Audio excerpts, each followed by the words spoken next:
What is happening there, Reject Nation? We are gonna watch some new Rockstars today. Moon Knight Episode 3, Easter Eggs and Breakdown. Oh my god, Greg, where do you keep getting these Moon Knight shirts from? Epic Hero Shop. You know, they told me that, like, that's the only way you can get away with reacting to our videos is if you buy a shirt. So all these other reactors who are not wearing Epic Hero Shop, look out for them copyright strikes. They're coming. I don't lie just to try to benefit myself.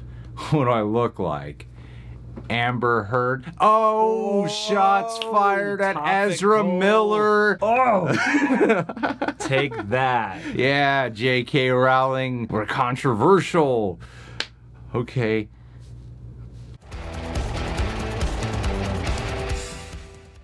Welcome back to New Rockstars. It's me, MT, and this is a breakdown of Moon Knight Episode 3 that made my mind melt, mate. Like, oh my days, oh my moon gods, what is going on? Like, guys, are you seeing what I'm seeing right now? Do you know the possible ramifications that the events of this episode could mean for the future of the MCU? Guys, the entire planet went back in time 2,000 years. I'm sorry my voice is like this, but this is a big deal. I'm gonna stop right now. We're always worried about what the ramifications for the future of the MCU will be when stuff like this happens, and 9 times out of 10, nothing. We don't hear anything about consequences whatsoever. I love how right off the bat the episode starts us off with a cut from black that starts off blurry but gets more clear, revealing Layla having her pictures taken for fake illegal IDs. Like, what a great cinematography choice by series director Mohamed Diab and series director of photography Gregory Middleton, because it feels like the audience is waking up from that blackness to an unfocused blurriness, like eyes first waking up and then revealing Layla in focus. Very much intentionally reflecting the overall theme of Mark Spector and Stephen Grant constantly waking up from blackouts, a little bit disoriented themselves. And the fact that we begin outside of Mark or Stephen's point of view, which is rare for the series, tells us that there is some legitimacy to his experience, or that Layla might also be experiencing the delusion. And then we get a look at Layla's fake passport to the Arab Republic of Egypt, with the information being edited on a computer screen by a close family forger friend of Layla's, stating that Layla's full name is actually Layla Abdallah El Faoli, and that she was actually an Egyptian born in Cairo on October 28,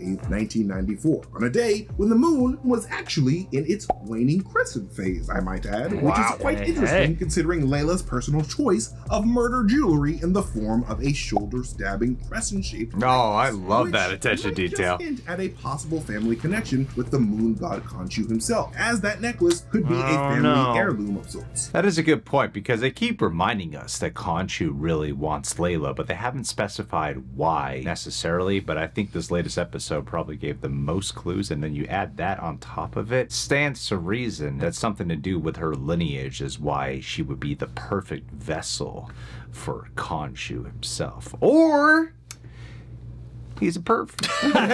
Or she just appreciates moon-shaped jewelry. She is hot. She's hot and she likes moons too. I better get inside that mind. I mean, her middle name Abdallah does mean flower of the god after all, so maybe that's a clue there. And then we learn that this fake passport has an issue date of May 29th, 2019, which heavily implies that Layla herself was not snapped by Thanos in Infinity War, which is also the same case for Mark Spector, as we see from an earlier episode's passport as well. Though we can't 100% take this as a reliable source, since this is a fake ID after all. Being faked again by a close lied about her age. What a great cover-up. I didn't get blipped. Who is no stranger to comic book TV shows, as she recently appeared on the TV show Gotham as Lydia Biscieri, the bar owner of Lydia's Bar. And while Layla is talking to this forging family friend, she reveals to her that her and Mark Spector once had a place together not 20 minutes away from Stephen's current apartment, where Nemo II is almost assuredly floating at the top of that tank, because he has not gotten food for a very long time. Which very true. This location to hide out in the first place as Stephen Grant, probably to remind him of the love that he's been forced to leave behind as this new Fist of Khonshu. And Layla also reveals that it's been 10 years since her last visit to her homeland of Cairo, which is curious to me considering that she does note later on in the episode that her name isn't the most popular around those parts. You should be here. Why? Because my name pisses off a few people in Cairo? So I'm very curious to learn what exactly happened within her family's history to cause all the locals to be giving a family of archaeologists the side-eye. I mean, she had to be gone for 10 years for a reason after all. But it might just have to do with Layla's current profession as a type of ancient artifact Robin Hood figure that steals from the antique collecting underground to return those various valuable pieces of history back to their respective cultures, as she believes all of these artifacts to be stolen. A completely not wrong belief also shared by a former antique collector, Exactly. Eric Killmonger, during his totally normal field trip to a museum that wasn't at all a robbery. Yeah, that's the thing where my mind was actually going, was that when you have like archaeological or paleontologists exploring in certain areas, locals can get like a little bit upset when you're doing such a thing. Stands to reason that's probably what it is. And I feel like the character that they are switching her for, based off of what we saw in episode 3, in the comics, there's a character named Marlene, and that's what I was referencing when we were doing our reaction. Maybe slapped together with some other character that I'm not familiar with, but he's a riff off of that specific one, who is the daughter of a archaeologist? Archaeologist.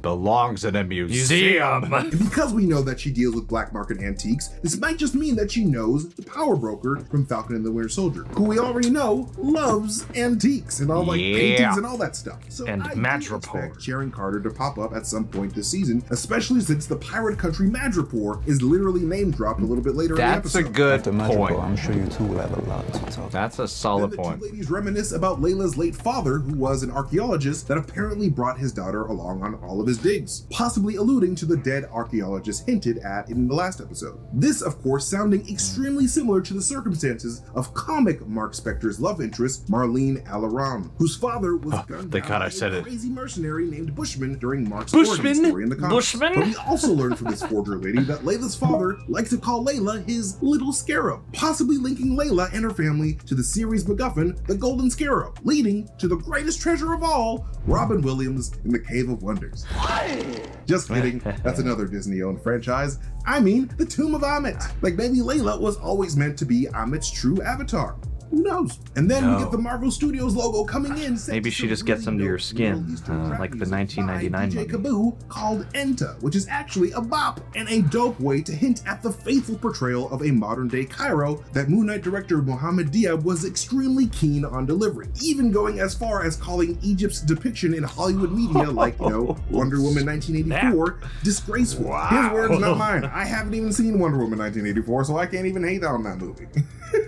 And you know what? After watching how beautifully and differently this episode of Moon Knight captures the vibrant excitement of a 21st century Cairo in a way that I've never seen before personally, this director might just know what he's talking about, because Cairo looks dope as hell in this show. It's true. There is something to be said about that, because 9 times out of 10, whenever we go to like Egypt in movies or something like that, it's always just so off-putting the way they like flesh it out. Like I'm sure like their pyramids are good to look at and everything, but the actual like city and civilization, the way that it's usually captured is, this looks unpleasant. Yeah, they usually just plop you in a dingy bazaar and call that all of Egypt. Yeah, but they really instilled a lot of life in there. A lot of credit has to be given to that, because this is the first time where I went, what about traveling there one day? Well, yeah, imagine what can happen when somebody who knows this place intimately captures it for you on film. But anyways, when we first meet Arthur Harrow following the Golden Compass to his favorite crocodile queen, I could not help but get the image Golden of Compass, Moses Matthew guiding Vaughn. his own people through the deserts of Egypt in the Judaic scriptures, with the figure of Moses often being drawn as a prominent figure in red. Much like Arthur Harrow seems to be the only person wearing red amongst this group in the desert. I feel like that's a very intentional design. Yeah, good And when call, we see man. Mark This Damn. episode, he's doing exactly what Layla thought he was doing and trying not to get himself killed running around Cairo. He's probably going to get himself killed running around Cairo.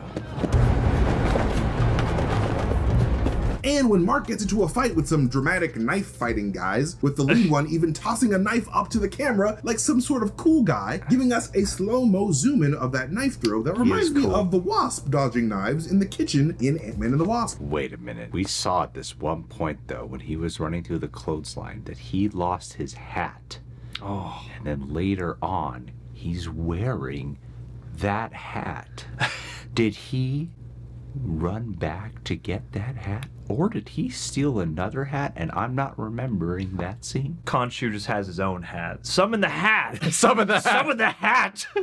We're out in daylight, Khonshu, please! Summon the hat, Jake! But then we get some really dope knife combat back in the MCU since the amazingness that was that Winter Soldier knife fight from many moons ago, with that alpha thug taking the lead being the actor Jaleel Nasiri, who is showing us some of that amazing knife skill that made Liam Neeson sweat during that final battle in the first Taken movie.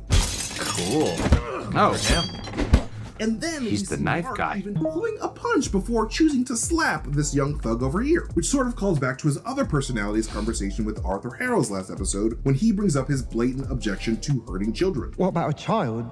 Would she kill a child for something they might do in 30 years? I kind of draw a line there at child murder. So even though these two are separate personalities, it seems like they have very similar values. Take him to the ledge. I thought he just would punch a And woman. after Mark blacks out in the middle of that roof fight, we get our first look at waking up from a personality switch from Mark's perspective, as Steve tries to book it out of Egypt in a cab, which, you know, I don't blame him. He's like, all right, I'm in another country again. Time to go home. I love how he's just nonchalant about, like, I did it again. And I thought it was absolutely hilarious when we get the cab driver a little later yelling, "Where's my money?" to Moon Knight, as it felt like it could have been like a slight nod to the famous Moon the Knight meme of Dracula. Mark Spector yelling, "I know you're here, Dracula, you big nerd. Where's my goddamn money?" Well, I think one thing that a lot of people were wondering, and I know it was brought up in our video too, is how, you know, he wakes up in a cab, which could be a reference to Jake Lockley, the third personality that is a cab driver. And he even does say to him, the cab driver does say something about the language. That he's all of a sudden started speaking English to some effect like that. Something was pointed out, and so it seemed like it was probably another hint that that could have been Jake Lockley in there. I don't know, maybe they're setting him up to be some type of Egyptian personality. There's a They've whole changed Stephen deleted Grant scene. a lot, so I wouldn't be surprised if they also decided to drastically change Jake Lockley. And then one of the biggest what the moments of the show happens when Mark actually catches up with those culty roof thugs on the street and gets bumped on the head twice. Once by a thug with a blunt object, and once again after his head lands hard on the ground, which seems to cause him to wake up from the actions of an entity that is neither Mark or Steven. A version of Mark who seemingly didn't care about getting the information Mark needed out of these people. You know what a lot of people do not point out? A lot of the way they visually illustrate this whole like hopping between time and segments and blacking out and committing crimes and actions is a lot like the movie Limitless. Oh, Have interesting. you seen Limitless? No. Tell me about it. Well, that happens in Limitless a lot. You just killed them. Literally everyone but this young boy gets gutted by this mysterious new personality. A personality that I hope and believe to be that of Jake Lockley, the street-smart New York cab driver who has, up until this point, been largely absent in the series. And with Moon Knight's mirror cinematography seemingly hinting at 3 personalities hidden inside this one Mark body, this actually may up ending being the case, as that would be extremely comic book accurate. And of course, before this young boy cuts his red scarf to meet the base Amit in the sky, he says, Praise Amit. much like the agents of MCU's first main cult, Hydra, would yell, "Hail Hydra," before they committed suicide. Hail Hydra. And then went directly to hell because they were Nazis. But hey, speaking of this boy's scarf, a really interesting Been design judged. detail that I've been noticing with the Moon Knight series is that a lot of Mark and Steven's enemies seem to be adorned in this particular shade of red. You know, this boy's scarf and hair, the cops that stopped by Steven's house, the goons that shot at Ah, Steven in Terminator, good and catch. also Arthur Harrow himself. Yeah. Hell, even Midnight Man was wearing red, particularly a shade of red similar to that of the Scarlet Witch and her chaos magic, which Arthur has hinted could be playing a factor between both him. There's chaos in you. This shade could be indicative of some chaos magic influence in the series. But anyways, Khonshu finally gives us some details about how Moon Knight's healing armor is able to give him a healing factor that rivals Wolverine, with both Mark and Steve proving this by taking several pulls to the that was a torso cool without scene. passing away during their battle at Mogarts. A battle that reminded me so much of Peter Quill in Avengers Infinity War when Steve Grant calls timeout and tells everyone to chill the F out. We're all worked up. Let's all just like chill the F out. Everybody stay where you are. Chill the F out. But anyways, Hey, oh, wow, that's the same thing. Khonshu Yep. reveals the one thing in the universe that he fears, the wrath of the Council of Gods, which Khonshu later has to face through his goddess avatar inside the Great Pyramid of Giza, one of the 7 wonders of the world, which secretly doubles as a council room for the pantheon of Egyptian gods, as 9 seats for each god avatar can be seen. Though only 5 of the 9, Isis, Tefnut, Osiris, Hathor, and Horus show up for Khonshu's trial after he literally moved the moon to make an eclipse to make this meeting even possible. And Yatzil, avatar to the goddess of music and love, Hathor, played by Native American actress Diana Bermudez, also hints at a hidden, potentially romantic past between Hathor and Khonshu when she says, Nice. It was not so long ago Khonshu enjoyed Hathor's melodies. As far as I know, the only melody Khonshu enjoys is the sound of pain. which does make sense considering that Khonshu and Hathor have had a romantic past in Egyptian mythology. Yeah. Bow chicka bow wow. Source material. Hathor is also, in addition to music and love, the goddess of the sky. These two were a match made in heaven, literally made in the heavens. Bow of the sky, chicka bow because you wow. can't have the moon without the sky. But yeah, guys, I need don't know you. about you, but I do not trust Hathor at all. Like 0%. Not her avatar. Her avatar seems nice. Especially when this flash of white colored light seems to appear over Harrow's head right before Hathor leaves the mind of Yatzil. Check that out. Slow it down. I definitely feel like the goddess Hathor and Harrow are in cahoots. Like, you can't trust nobody with an H in the front of their name in this show, okay? I have this feeling that because I think you're right about that. Love I don't wanna for believe Khonshu, she could actually be the true villain of this series, trying to create a heaven on earth so her and her banished former lover Khonshu could live together on and look at the stars together forever. Because, like I said, Hathor is the goddess of the sky, and the sky and the moon are always meant to be together no matter what, which could be why Khonshu says that he remembers every night, because he is remembering his love for the sky, or Hathor. Wow, that's a pretty wild theory. And it actually lines up quite a bit. I gotta give credit to MT on that theory, man. Yeah, that would be a really cool way to blend both things you could extrapolate from the show itself, but then also incorporate mythology and everything. I mean, I felt like that was the last we'd seen of her. Yeah, I know. So what a great way to bring that back around and have it be an unpredictable twist that only MT was able to predict. And it also kind of humanized Khonshu a little bit more as well. Really add more layers and nuance to the characters if your theory were to actually come true. But anyways, when the leader of the group, Horus, says, "You've been banished once for nearly exposing us, Khonshu. And you know we despise your garishness, your showy masks and weapons." we learn that not only do these gods really have no love for Khonshu, but they're also not ones to have actively violent, flamboyant avatars with moon-themed weapons running around the earth, very much implying that, for now, Moon Knight is the only avatar of his kind. Though I do suspect that Arthur Harrow will end up becoming the Shadow Knight who is in the comics, and, you know, basically just an evil Moon Knight. I'm not sure if I want to see that happen. But it's the Marvel classic. It's you gotta the Marvel get origin the same classic. Howard guy, but evil. What else are you gonna do? I don't know about that, man. It would be nice to see them go with a stronger, more interesting choice. Keep him still like a little bit of a Lex Luthor-ish Yeah. kind of thing, where his intelligence, because this guy's already able to hop around in the most unusually relaxed state all the time, kind of keep him with that level of cool confidence. And if he just becomes, you know, another Killmonger, Ironmonger. And we also learn that these gods have all abandoned mankind because mankind has abandoned worship of them, with Khonshu claiming that all of these gods are living in opulence in a place called the Overvoid, better known in the Marvel Comics as the Celestial Heliopolis, a pocket dimension outside the main Marvel universe. So beautiful. Where the Ennead be ballin' in paradise, something that both Khonshu and Thor 4's Gorr the God Butcher share a problem with, because Gorr does not like that the gods do not help mankind out at all. But anyways, when Mark and Layla are on that purple That might be why we haven't got that trailer yet. a tiny look into Mark's struggle with his mental illness, with him telling Layla that he's been struggling with it for a very long time, until something happened recently that caused him to lose the control that he's mastered over it over the years. With that something very likely being his first meeting with Khonshu, who probably messed with his brain chemistry. And we finally get a look at Gaspard Ulliel's Anton Mogart, also known as Marvel's Midnight Man, a villain in Moon Knight's Rogues Gallery who loved to steal valuable things, not for the money, but simply for the sake of having them, kind of like the Collector from Guardians of the Galaxy 1. And Mogart earns the title of Midnight Man in the comics simply because of his preference to strike at the dead of night at midnight for all of his crimes, which is why we see Khonshu saying tick-tock over a clock that just struck midnight at the very end of this incredible action sequence. And of course, the late Gaspard would have a tribute from Marvel at the very end of this episode. Rest in peace, Rest buddy. in And peace. speaking of tick-tock on the clock,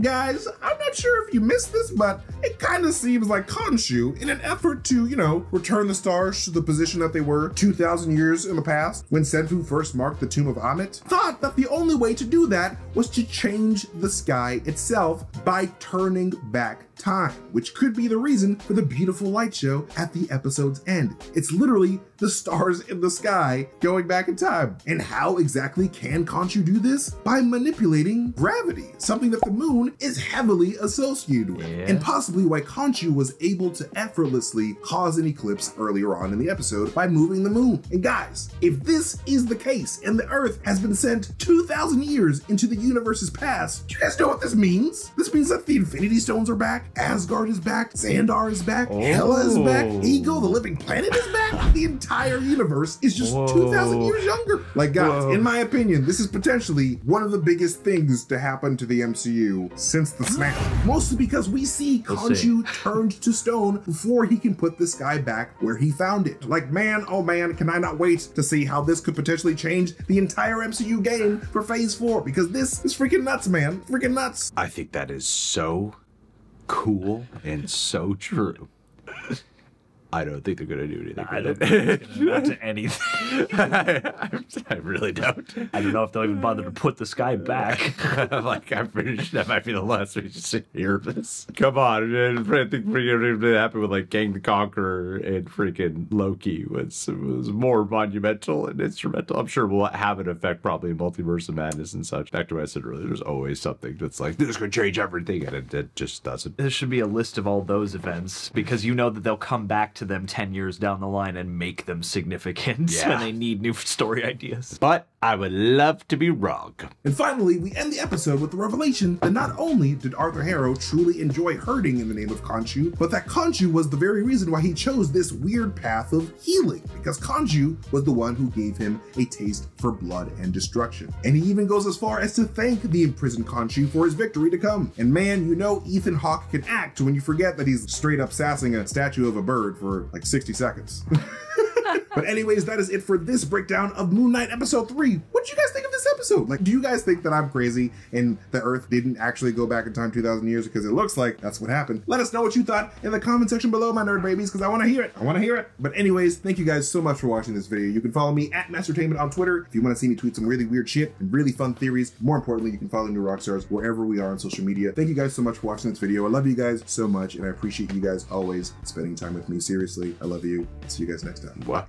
Seem really sincere and sweet. I love you too. Yeah, love you too. Love you, MT. Yeah, I mean, I feel like that he just kind of changed the placement of the stars and such, and that's why everyone was looking up. You didn't see like the lands going back or people vanishing back in time. Yeah, like time traveled. That opens up a whole other set of questions, because then you're like, okay, so Earth is still in the present, but we're just in the past of the universe, and will that really matter? Or is this just another branch show entirely? Yeah.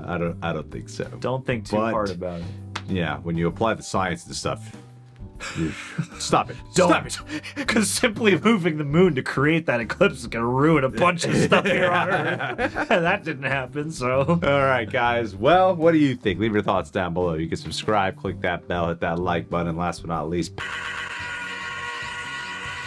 Adelia Chamberlain. I've gotten to know you quite a bit, and I would suspect there's probably a little bit of a Mark Spector inside of you waiting to come out. Currently, you kind of ride the Stephen Grant thing, a little bit uncomfortable in social circumstances. You're very nice, but I can feel that there's a rage in you that is just waiting to come out, unload on people. Specifically the alt-right, if we're being completely honest with ourselves. But if that's what it takes, you might as well go for it. I say you only live once. Might as well see how far you can go. Knowing how real life works, you'll get arrested on the spot and not go very far with it. But it would be very entertaining stuff, and I support you all the way because I love you. So get out there.